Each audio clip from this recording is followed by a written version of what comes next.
I was the troublemaker at school. You know, there will always be that one kid in class who never took any lessons seriously, who vandalizes the classroom whenever the teacher wasn't there, who talked nonstop despite the teacher's constant empty threats.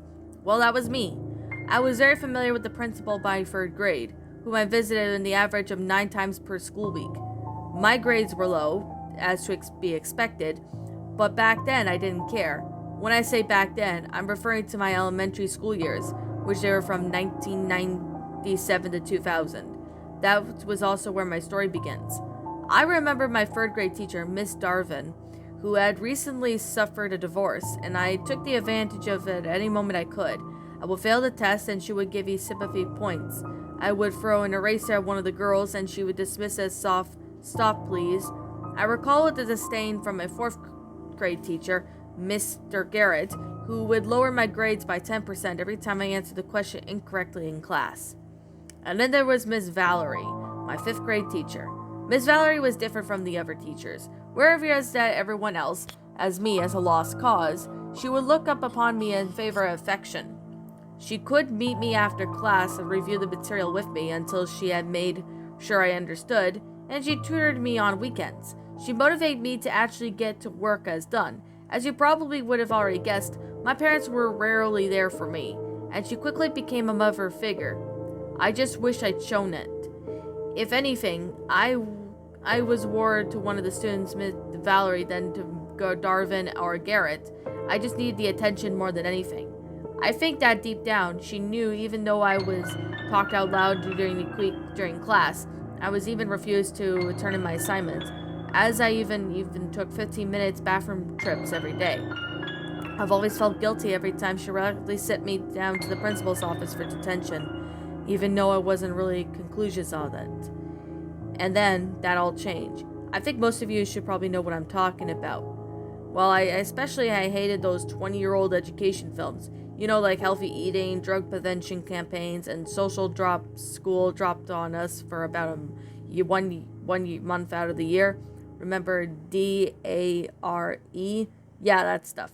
The anti-bullying campaign. Jesus, that was torture. We spent the entire Friday learning about to stand up to bullies and not to become a bully, and how to speak up when you're a bystander.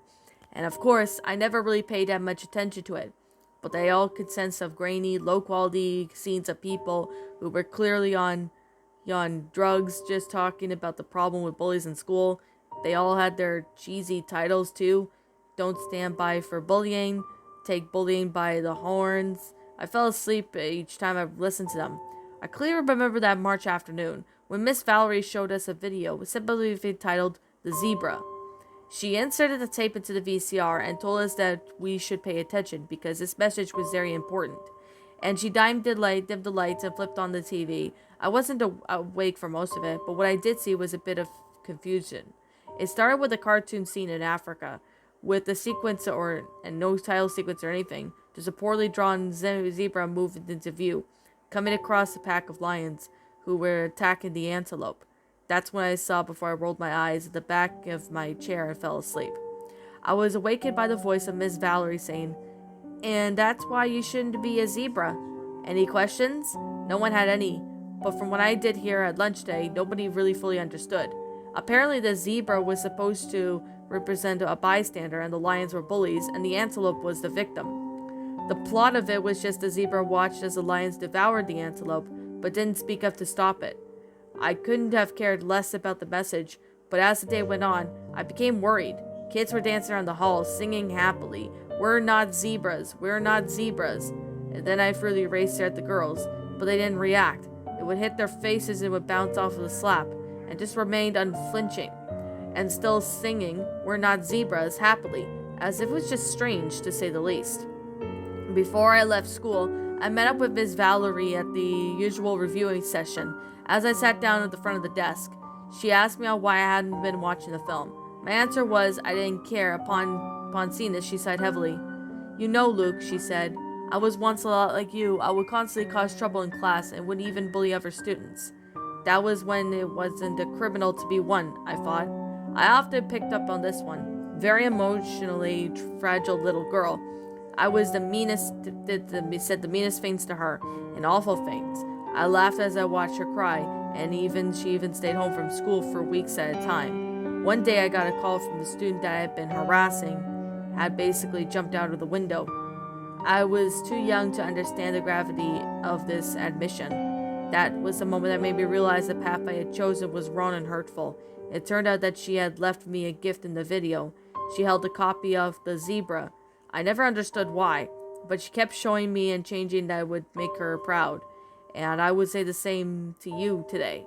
She then put the tape down and then looked into my eyes. Now go. She hadn't assigned me to anything in the class that day, and I just assumed that she would give me at least one extra credit paper. You're not giving me homework? I questioned. No, you can go home. But I want you to feel about your potential future, she said. I shrugged and I left, seriously confused, and as the day's events. The next day when I came to school, the entire class was empty. I sat down at my usual desk in front of the room, staring at the absent desks around me. Seeing that nobody was there, I stood up and turned on the TV that Valerie had kept her PSA videos, and the default channel was the local news. Breaking news, 17 children dead, cause unknown. I stated on the screen intently, not quoting what to think. 17 children were found dead this morning, all outside of their own homes, said a reporter. These deaths were discovered by a paperboy who insisted on remaining anonymous, who claimed to have found several of them dead, lying on the floor or ground below open the windows to the open route. Never before seen the town has been found in such great tragic occurrences. The deaths were likely conjugal or whatever their were intentions, but it's still unknown. Police are still currently investigating the incident. Shocked, I stood up and turned around and to find Miss Valerie standing near the doorway. You see? This is why it's important not to be a zebra. Now, she said, grinning. Of course you don't. She walked towards me. You're special. She strolled over to her desk and took out the zebra. These children have stood up for the lions, and in doing so, there are no longer zebras. The antelope could be saved. She handed me the tape, and I grasped it in both my hands. Even though if it was made of glass, despite it being all left a cold metal drawer, it felt warm, as if it had been lying on top of a heater.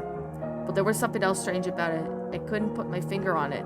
The antelope was killed long ago before the lion. The zebra never battled an eye.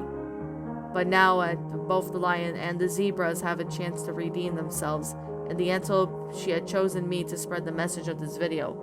Only a lion possesses enough strength to persuade the horde of zebras.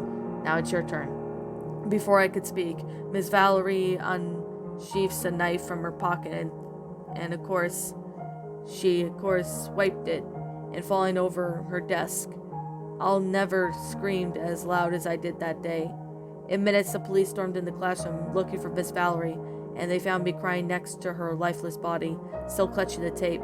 I couldn't understand what was happening, but I didn't fully understand, if I'm honest. They told me that she was a bad person and that she was very sad, but they come to say to the tape, and I overheard them saying, an unknown cultist killed all 17, convicted somehow.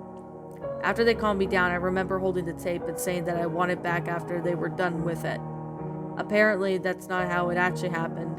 An officer told me that they had to pry it from me, and it kept repeating the phrase over and over again. I want to be a zebra. The case was concluded in late of 2005, and the deaths were confirmed a massive bunch of it, induced by Miss Valerie, who had a history of killing the entire classes of children. It's following its closing that the tape had returned to my possession, but with the officers claiming that it contained nothing but evidence entrance. I then knew something was on it that caused the deaths of my classmates. I had my theories of brainwashing, hypnosis, some mental messages, but I kept them to myself. I don't know why. I remember me taking it from them, feeling its familiar warmth, as if I was holding my hands of an old friend, but I could never bring myself to rewatch it. There was something about it, something wrong. My therapist told me it could be some connection with a traumatic event. I stopped going to appointments years ago. At some point, I knew it was a desk drawer. I gathered dust there for at least 12 years, and until yesterday, March 25th, the anniversary. I was spring cleaning and I flipped over the desk, and there it was. Tempered, and I picked it up and threw it into the furnace and restrained myself. I slowly leaned over and lifted it off the floor, brushing it off. I expected the label to be faded or worn, but it was now eerily pristine. Not so much as a tear or or crease, but I would still see the words printed on it, appearing for what there was new. Studio 58 Productions presents The Zebra, an anti-bullying educational film. Then I realized something. That one thing I could never place Miss Valerie had given the cassette. The one thing that decided me from watching it one more time. It was too light for a cassette. The tape did not have, nor did it have, any film. And that, my little pretties, was The Zebra, a creepypasta written by Noctevoire. It's kind of a hard name to say, but I'm just gonna leave it like that. So, my final thoughts on the story? A really good story, actually. It's a really awesome story. I could definitely say this story, in my opinion, was like one of the most interesting concepts I've ever seen. Now, I did have seen, some other stories, but, this story was actually pretty interesting. Especially in my way, this story actually fits out really well, even when the concept itself actually fit out well. Now, I could definitely say, and I quote, that this story was awesome. I love the story. I love how everything went out. It was just flat out amazing. Now, I could definitely say this story was absolutely amazing. It was really well done and well made, so I could definitely say it was actually pretty interesting. Despite the fact that there were a few, there wasn't really cliches or anything, because, it's not a lost episode. But I definitely have to say, oh my goodness, this story was actually very well done and well made. I definitely have to say, to the author, you did a really good job with this story. This story was awesome. I narrated this last year, and I've been wanting to get to this one for a very long time, and I finally had the chance to do it. So I'm going to say right now that this story was amazing. I do appreciate the good grammar that was used in the story, along with the sentence structuring, the paragraph structuring. Basically, everything about it was just flat out, downright awesome.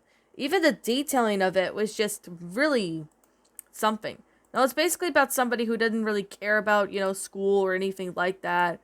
So I could definitely say this story actually was pretty good, and it portrayed a really good bullying.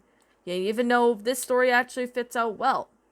Now, I definitely have to say, this story was really well made and very well detailed. I definitely have to say, I really like this story. So, with that being said, is there anything negative do I have to say about this story? No, I don't, actually. This story is just really good. I don't have anything bad to say about it. It's just really well done. It actually fits out well with the story, and I do like the fact that the concept itself played out really nice. Like, the detailing of this was just amazing. It was just awesome.